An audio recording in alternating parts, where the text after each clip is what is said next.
जोधपुर से खबर, जहां पर रक्षा मंत्री राजनाथ सिंह आज राजस्थान के दौरे पर रहे, जहां उन्होंने जोधपुर में रातानाडा चौराहे के पास पूर्व उपराष्ट्रपति एवं पूर्व मुख्यमंत्री भैरव सिंह शेखावत की प्रतिमा का अनावरण किया।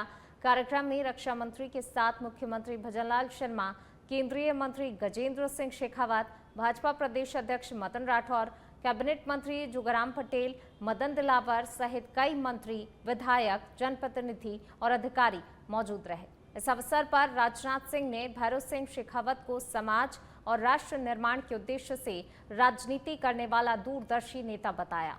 उन्होंने कहा कि शेखावत की राजनीति केवल सत्ता तक सीमित नहीं थी। साथ ही राजनाथ सिंह ने मुख्यमंत्री भजनलाल शर्मा के नेतृत्व में राजस्थान के विकास कार्यों की सराहना करते हुए ग्रामीण क्षेत्रों में नल कनेक्शन बढ़ोतरी को प्रदेश के बदलाव की महत्वपूर्ण उपलब्धि बताया।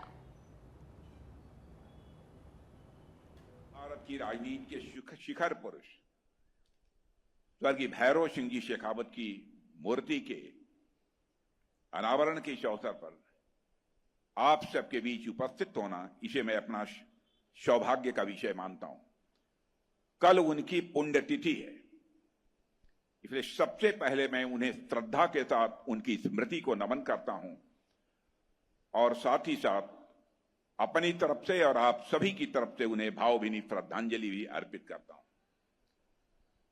साथियों, आदरणीय भैरव सिंह जी का जहां तक प्रश्न है, वह आज शरीर से हमारे बीच नहीं है, लेकिन उनके जो जीवन मूल्य हैं, उनके जो संस्कार हैं और उनकी जो कर्तव्य निष्ठा है, जो बराबर उनके आचरण में हमको देखने को मिली है, वह किसी भी सूरत में हमारे बीच से समाप्त नहीं होने वाली है। यह बात मैं विश्वास के साथ कह सकता हूं।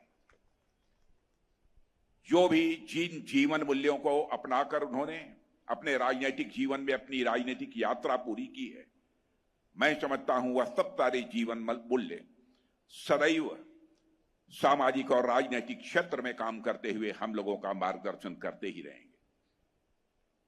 मैं जानता हूं, लंबे समय से राजनीतिक क्षेत्र में काम कर रहा हूं। बहुत सारे लोग राजनीतिक क्षेत्र में काम करने वाले ऐसे लोग हैं जो राजनीति केवल सरकार बनाने के लिए करते हैं, लेकिन मैंने आदरणीय भैरव सिंह जी शेखावत के व्यक्तित्व को जो देखा है, परखा है, उनके सानिध्य में लंबे समय तक रहने का मुझे अवसर प्राप्त हुआ है। भैरव सिंह जी शेखावत का ऐसा व्यक्तित्व था जो राजनीति केवल सरकार बनाने के लिए नहीं करते थे, सत्ता में रहें अथवा न रहें, बराबर राजनीति करते थे, तो समाज बनाने के लिए राजनीति करते थे। यह था स्वर्गीय भैरव सिंह जी का व्यक्तित्व। आज का यह कार्यक्रम, क्योंकि आप सभी जानते हैं कि श्रद्धेय भैरव सिंह जी शेखावत साहब आज जो मंच पर विराजमान है, उन सभी को उनका सानिध्य मिला है। उन्होंने अपने जीवन में जिस तरह से राजस्थान की इस मिट्टी के लिए, इस धरती के लिए काम किया, और वो पहले व्यक्ति थे, क्योंकि पहले से तो कांग्रेस की सरकार होती थी, लेकिन 77 में सबसे पहले भैरव सिंह जी ने जनता पार्टी के रूप में राजस्थान के अंदर सरकार बनाने का काम किया। क्योंकि उस 75 की इमरजेंसी ने राजस्थान की जनता को झकझोर दिया था, पूरे देश की जनता को झकझोर दिया था, और माननीय भैरव सिंह जी शेखावत ने उस समय नेतृत्व किया था। और आप सभी जानते हैं कि उन्होंने लगातार राजस्थान के अंदर या देश के अंदर जो कुप्रथा थी, उन सभी से संघर्ष भी उन्होंने किया। और पंडित दीनदयाल उपाध्याय जी के अंत्योदय को लेकर के उन्होंने, जब वो मुख्यमंत्री बने थे, तो गांव-गांव में अंतिम पंक्ति पर खड़ा हुआ व्यक्ति कैसे आगे बढ़ सकता है, पूरे देश के अंदर अंत्योदय की योजना चालू करी, तो देश के हमारे पूर्व उपराष्ट्रपति और राजस्थान के मुख्यमंत्री भैरव सिंह शेखावत जी ने करी। हमेशा दिल से काम करने वाले व्यक्तित्व से आज हम मारवाड़ के लोग आपको हृदय पूर्वक दिल से माननीय राजनाथ सिंह जी इस कार्यक्रम में पधारने के लिए आपका अभिनंदन करते हैं, आपका अभिवादन करते हैं, आपका सम्मान करते हैं, आपका आभार ज्ञापित करते हैं। बाबू साहब की स्मृतियां अमर रहें और हम सब लोग निरंतर उनकी दी हुई सीख कि राजनीति का उद्देश्य समाज को जोड़ना होता है, राजनीति का उद्देश्य समाज को में विभाजन पैदा करना नहीं होता और सत्ता का लक्ष्य सेवा होता है, स्वार्थ नहीं होता। दीनदयाल जी का जीवन, दीनदयाल जी का आदर्श अगर किसी व्यक्ति के जीवन में, किसी राजनेता के जीवन में पूर्णता के साथ में साकार हुआ, पूर्णता के साथ में उतरा, वो हमारे बाबू साहब भैरव सिंह जी थे। मैं उनको श्रद्धा के सुमन अर्पित करते हुए माननीय मुख्यमंत्री जी को, प्रदेश अध्यक्ष जी को, राजनाथ सिंह जी को धन्यवाद ज्ञापित करते हुए कहूंगा कि कुछ व्यक्तित्व समय की सीमाओं में नहीं बंधते, वो युगों तक समाज की चेतना में जीवित रहते हैं और हमारे बाबू साहब भैरव सिंह जी ऐसे ही थे। उनके श्री चरणों में दंडवत प्रणाम करते हुए मैं आप सबका आभार ज्ञापित करता हूं, अभिनंदन करता हूं। चलिए बढ़ते आगे बात अगली खबर की। जयपुर में प्रधानमंत्री नरेंद्र मोदी की अपील का असर उस समय देखने को मिला जब राजस्थान के deputy CM doctor Premchand Bairwa सरकारी वाहन के बजाय रोडवेज बस से फागी के लिए रवाना हुए। डिप्टी सीएम जयपुर के 22 गोदाम स्थित बस स्टॉप से राजस्थान रोडवेज बस में सवार हुए। पीएम मोदी द्वारा सरकारी संसाधनों के सीमित उपयोग और सादगी अपनाने की अपील के बाद ये कदम खासा चर्चा में है। डॉक्टर बैरवा के इस सफर को आमजन से जुड़ाव और सरकारी खर्च में संयम के संदेश के रूप में देखा जा रहा है।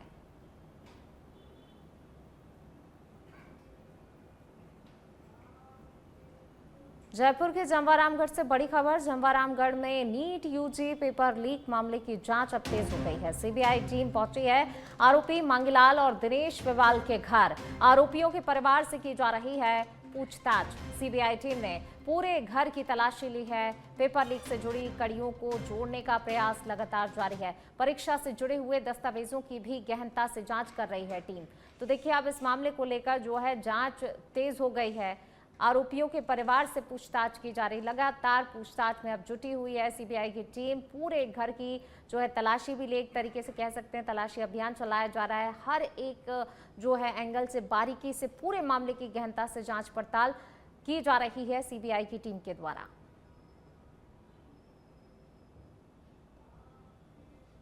जयपुर एसओजी मुख्यालय से खबर आपको बता रहे हैं। एसओजी की बड़ी कार्रवाई देखने को मिली है। एसओजी की बड़ी कार्रवाई में 15,000 का इनामी आरोपी गिरफ्तार किया गया है। एडीजी विशाल बंसल के निर्देश पर इस पूरी कार्रवाई को अंजाम दिया गया। विभिन्न भर्ती परीक्षाओं में डमी अभ्यर्थी बैठाने वाला शातिर धर दबोचा गया है। बबूताराम उर्फ रणजीत गिरफ्तार किया गया है। शारीरिक शिक्षा अध्यापक भर्ती परीक्षा 2022 में मूल अभ्यर्थी की जगह डमी बैठाने का आरोप है। कमीशन लेकर करता था परीक्षा में फर्जीवाड़ा। पूर्व में एसआई भर्ती परीक्षा 2021 में भी डमी अभ्यर्थी प्रकरण में हो चुका है गिरफ्तार।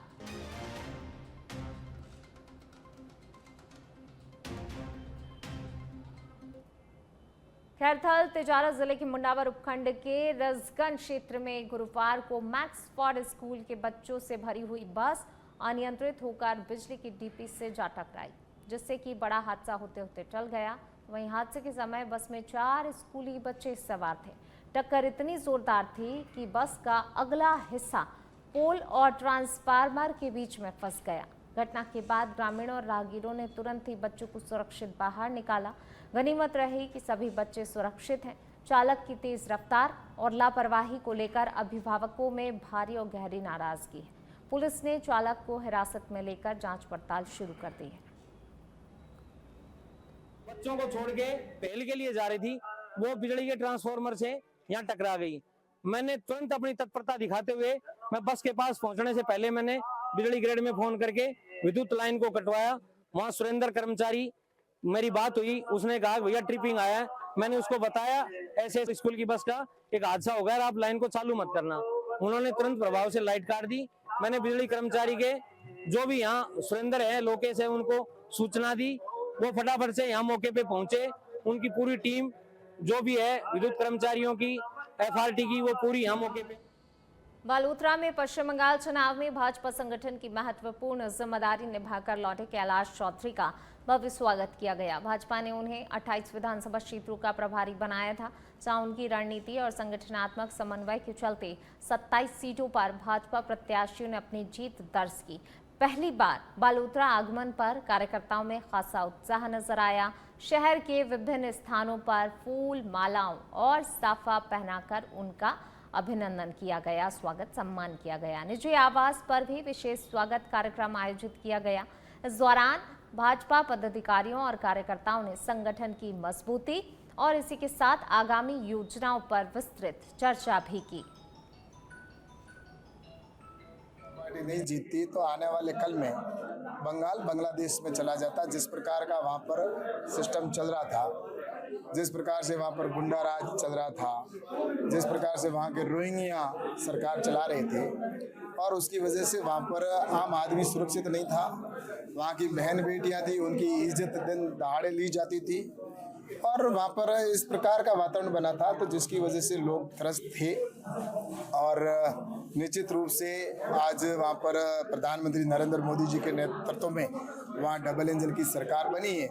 अब आने वाले समय के अंदर बंगाल का विकास होगा, और निश्चित रूप से इस जीत की खुशी बंगाल के लोगों में तो है ही, लेकिन पूरे देश के अंदर जीत का जश्न मनाया जा रहा है। और उसी के निमित्त मैं वहाँ पर सिलीगुड़ी जोन के अंदर 28 विधानसभा की जिम्मेवारी मेरे शीर्ष नेतृत्व ने मुझे दी, और जो रणनीति हमारे आदरणीय अमित शाह जी ने बनाई, और जो भूपेंद्र यादव जी और सुनील बंसल जी जो प्रभारी हैं उन्होंने, और वहाँ के नेतृत्व ने जो बनाई, उस रणनीति के ऊपर हम सब ने काम किया, और वहाँ के कार्यकर्ताओं ने निश्चित रूप से काम किया, और जिसकी वजह से आम जनता ने समर्थन दिया और वहाँ पर बंगाल फतेह हुआ।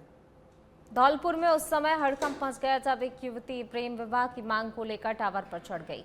घटना की सूचना मिलते ही पुलिस मौके पर पहुंची और काफी समझाइश के बाद युवती को शांत कराया गया। इस दौरान सूचना मिलने पर युवक भी मौके पर पहुंचा और युवती से शादी करने के लिए राजी हो गया। इसके बाद युवती सुरक्षित टावर से नीचे उतर आई। नीचे उतरने के बाद पुलिस युवती और युवक को अपने साथ ले गई, जहां दोनों से पूछताछ की जा रही है। घटना के दौरान मौके पर लोगों की भारी भीड़ जमा रही।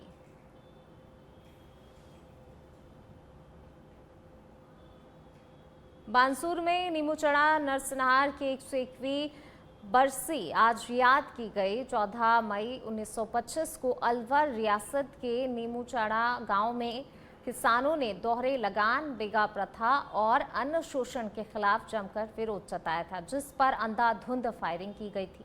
इस भीषण घटना में 250 से अधिक किसान शहीद और 100 से ज्यादा घायल हो गए थे। इसके साथ ही गांव के कई घर और मवेशी भी आग की चपेट में आए। इसे राजस्थान का दूसरा जलियांवाला बाग कहा जाता है। आज भी गांव की हवेलियों पर गोलियों के निशान मौजूद हैं, लेकिन शहीदों को राष्ट्रीय स्मारक नहीं मिला। ग्रामीण और समाज सेवी हर साल बरसी पर कैंडल मार्च निकालकर शहीदों को श्रद्धांजलि अर्पित करते हैं और नई पीढ़ी को इस बलिदान की कहानी भी बताते हैं। तो वहीं स्थानीय लोग अब राष्ट्रीय स्मारक की स्थापना और शहीदों को उचित सम्मान दिलाने की मांग कर रहे हैं। राजा ने दोहरा लगान लागू कर दिया था। एक तो अंग्रेज लेते थे, एक राजा ने शुरू कर दिया था। उसी के विरोध में किसानों ने यहाँ एक जनसभा करी थी 14 मई 1925 को। उसी करीब 250 वो किसान मर गए थे, मवेशी मर गए, पूरे गांव में आग लगा दी गई थी। आग किसने लगाई? जो कि राजा के सैनिकों ने। तो आप गांव वालों की तरफ से क्या किया जाता है? जो किसान शहीद हुए थे उनको श्रद्धांजलि का कार्यक्रम किया जाता है। 14 मई 1925 को लगभग 101 वर्ष पहले अलवर के राजा जयसिंह द्वारा जो किसानों पर लगाम लगाया जाता था, उसके विरोध में यहाँ के किसान लगाम देने में असमर्थ थे। उन्होंने एक मीटिंग रखी सार्वजनिक, जिसमें लगभग कई गाँवों के किसान यहाँ इकट्ठे हुए और राजा ने इस चीज़ का सूचना मिलने के बाद निहत्थे किसानों पर गोलियाँ चलाई, जिससे हज़ारों किसानों की हत्या हुई और लगभग जो किसान बचे उनको जिंदा जलाया गया, जिसके निशान आज भी हवेलियों में हैं।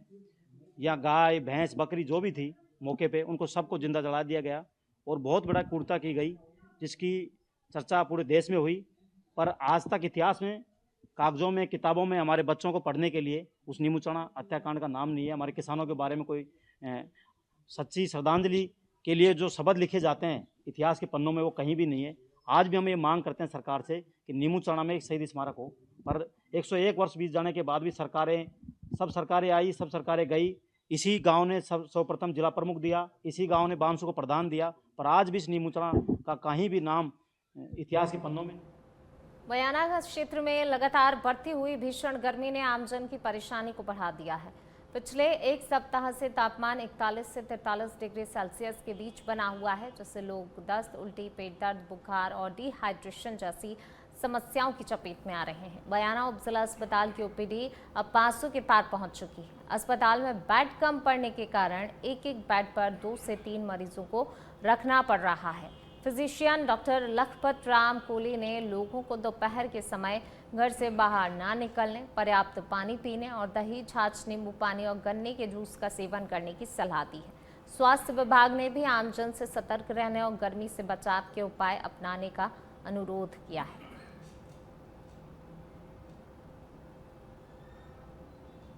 भरतपुर में महाराजा सूरजमल कृषि महाविद्यालय रहीमपुर में ग्रामीण उद्यमिता और कृषि विकास योजना अंतर्गत विद्यार्थियों को पोषण वाटिका तैयार करने की शिक्षा दी गई। महाविद्यालय के डीन डॉक्टर उदय भान सिंह ने बताया कि फल और सब्जियां मानव स्वास्थ्य के लिए आवश्यक हैं, क्योंकि ये खनिज, लवण और विटामिन का प्रमुख स्रोत हैं, लेकिन रासायनिक पेस्टिसाइड्स के प्रयोग से ये स्वास्थ्य के लिए हानिकारक हो सकते हैं। उन्होंने कहा कि घर के पिछवाड़े ट्यूबवेल के पास गमलों में या फिर दक्षिण पूर्व दिशा की दीवार और छतों पर पोषण वाटिका बनाकर जैविक फल और सब्जियां प्राप्त की जा सकती हैं।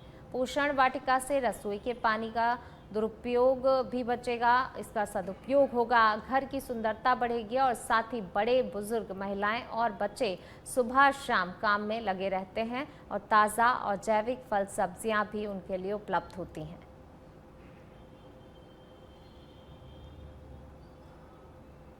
डूंगरपुर जिले के बिछवाड़ा थाना पुलिस ने चेन स्नैचिंग गिरोह का खुलासा करते हुए 4 आरोपियों को गिरफ्तार कर लिया है। पुलिस के अनुसार आरोपियों ने डूंगरपुर, प्रतापगढ़ और बांसवाड़ा जिलों में आधा दर्जन से अधिक चेन स्नैचिंग की वारदातें करना कबूल किया है। बिछवाड़ा थाना अधिकारी कैलाश चंद्र सोनी ने बताया, उदयपुर जिले के कनवई निवासी 65 वर्षीय अमृत देवी कलाल ने रिपोर्ट दर्ज करवाई। 13 अप्रैल को करौली कार्यक्रम से लौटने के दौरान भुवनेश्वर मंदिर जाते समय बाइक सवार 2 युवक उनके गले से करीब 17 ग्राम वजनी सोने की चेन झपट कर फरार हो गए।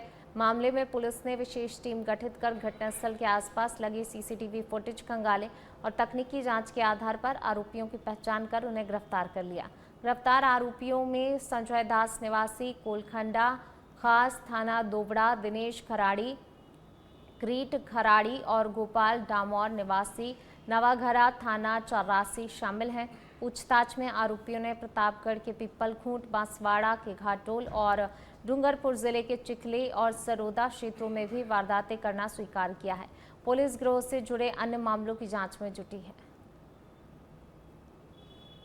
फुटेज, कैमरे एवं तकनीकी साक्ष्य एकत्रित की गई। मुखबिरान को एक्टिवेट किया गया, तो मुखबिरान की सूचना के आधार पर प्रकरण में गौरीशंकर पिता डायालाल, दिनेश पिता डायालाल, किरीट पिता शांतिलाल खराड़ी एवं गोपाल पिता कांतिलाल डामोर निवासी गेंजी नवागरा को नामजद किया गया।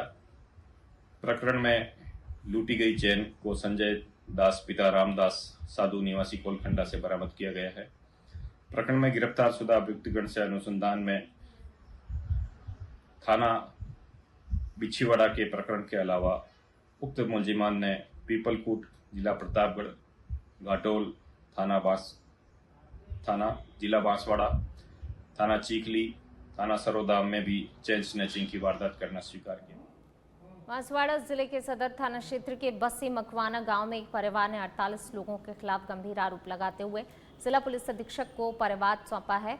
परिवादी रामा पुत्र जीवा बामनिया ने आरोप लगाया कि 4 नवंबर 2025 को गांव में आयोजित एक सामाजिक कार्यक्रम के दौरान विवाद के बाद आरोपियों ने इकराए होकर लाठी, सरिया, तलवार लेकर उनके घर और रिश्तेदारों के मकानों पर हमला किया। आरोप है आरोपियों ने घरों में तोड़फोड़ करने के साथ ही सामान भी चोरी कर लिया। परिवादी के अनुसार आरोपियों ने गांव में रहने देने के लिए 35 लाख रुपए की अवैध मांग की और मकान जलाने और जान से मारने की धमकियां भी दी। पीड़ित परिवार ने पुलिस पर कार्रवाई नहीं करने का आरोप लगाते हुए एसपी से मुकदमा दर्ज कर दोषियों के खिलाफ सख्त से सख्त कानूनी कार्रवाई की मांग की है। गांव वालों ने हमारे ऊपर झूठा आरोप लगा दिया और हम सब ये निर्दोष है। 60-70 घर बेदखल घर है हमारे। हम सब घर घर भटक रहे हैं। दूसरे मतलब ससुराल में कभी रहते, कभी बहनों के वहाँ रहते हैं। तो हम 60-70 जो है परिवार वो भटक चुका है। तो 10-12 घरों को हमको घर पे 11 घरों को घर पे मतलब तोड़ दिया। घर बार सब तोड़ दिया है। हमारे पास रहने के लिए भी कुछ पतरे अतरे हमारे कुछ नहीं रहने दिया। मकान भी पूरा तोड़ फोड़ कर दिया है। गाड़ियाँ आड़ियाँ पूरी हमारे ले गए हैं। 35 लाख रुपए की ये डिमांड कर रहे हैं। तो इतने रुपए हमारे से नहीं होंगे। और हमने ये मतलब हमने तो कुछ किया नहीं है। हम जीरावासी को जो हुआ था वो जैसे ही गिर के मर गया था और हमारे ऊपर झूठा आरोप लगाए। टोंक सवाई माधोपुर लोकसभा सीट से कांग्रेस सांसद हरीश चंद्र मीणा आज टोंक दौरे पर रहे। इस दौरान उन्होंने कांग्रेस नेता इम्तियाज खान और फरीद भाई टोपी के घर शोक संतप्त परिजनों से मुलाकात की और उन्हें ढांढस बंधाया। हरीश मीणा ने बीजेपी द्वारा राहुल गांधी की विदेश यात्राओं को लेकर उठाए गए सवालों पर जमकर पलटवार किया। उन्होंने कहा कि बीजेपी 14 साल से केंद्र में सत्ता में है और ईडी, सीबीआई, रॉ जैसी जांच एजेंसियां उनके हाथ में है। यदि कुछ भी गलत है तो वे जांच कराएं। केवल आरोप लगाने से क्या होगा। इसके साथ ही सांसद ने नीट पेपर लीक कांड, केरल में मुख्यमंत्री दावेदार को लेकर हो रही देरी और साथ ही कई राज्यों में कांग्रेस के चुनावी प्रदर्शन का पोस्टमार्टम सहित अन्य सवालों के जवाब भी उन्होंने दिए। बड़ा संगठित अपराध है और कहीं भी कुछ भी चीज़ हो उसकी सुई घूम करके राजस्थान पे आती है और राजस्थान में घूम करके सीकर पे आती है। बड़े बड़े कोचिंग संस्थान हैं, वहाँ पूरे देश के दुनिया के बच्चे पढ़ते हैं। उसमें कौन कौन पार्टनर है ये जांच का विषय है। क्यों वहाँ ये ऐसा होता है, क्यों पकड़े नहीं जाते। आप पेपर लेने वाले को मत मांझिए, वो तो बहुत छोटा आदमी है, उसने तो खरीदा है, पर ये बांट कौन रहा है, ये गिरोह कौन चला रहा है, इनको प्रोटेक्शन कहाँ का है, ये सरकार का होना चाहिए। अन्यथा ये चलता रहेगा। अपराधी कोई भी हो, किसी भी पार्टी का हो, किसी भी जाति का, अपराधी अपराधी होता है और अपराधी को सजा उसकी जाति की नहीं मिलनी चाहिए, उसके अपराध की मिलनी चाहिए।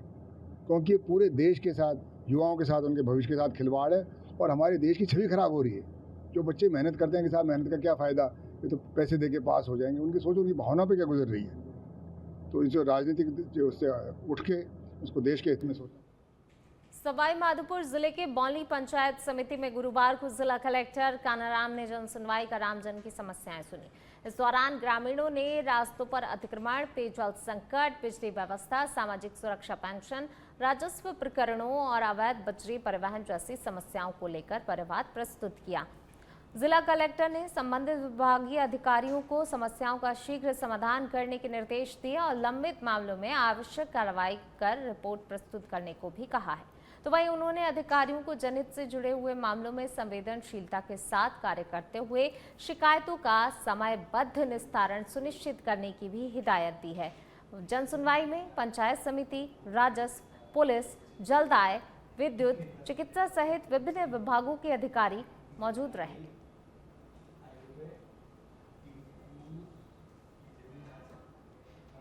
और अब खबर है कपासन से। उदयपुर रेंज आईजी गौरव श्रीवास्तव के निर्देशन में चलाए जा रहे ऑपरेशन त्रिनेत्र के तहत कपासन थाना पुलिस ने एनडीपीएस एक्ट के मामले में बड़ी कार्रवाई करते हुए 3 महीने से फरार चल रहे आरोपी को गिरफ्तार कर लिया।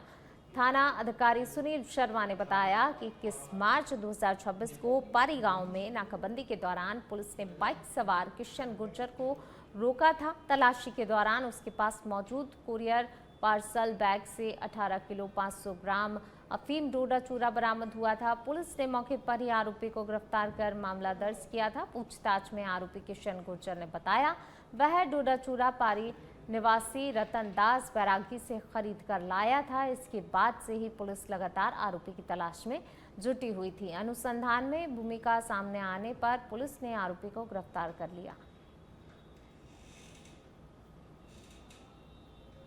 मंडावा ब्लॉक के शिक्षकों ने आज तहसीलदार डॉक्टर सुरेंद्र भास्कर को मुख्यमंत्री और शिक्षा मंत्री के नाम ज्ञापन सौंपकर अपनी लंबित समस्याओं के शीघ्र समाधान की मांग की है। अखिल भारतीय राष्ट्रीय शैक्षिक की मंडावा इकाई ने शिक्षकों के स्थानांतरण में पारदर्शिता बनाए रखने, रिक्त पदों को भरने और वेतन विसंगतियों को दूर करने, वरिष्ठ अध्यापक भर्ती प्रक्रिया पूरी करने और अवकाश यथावत रखने जैसी प्रमुख मांगे रखी।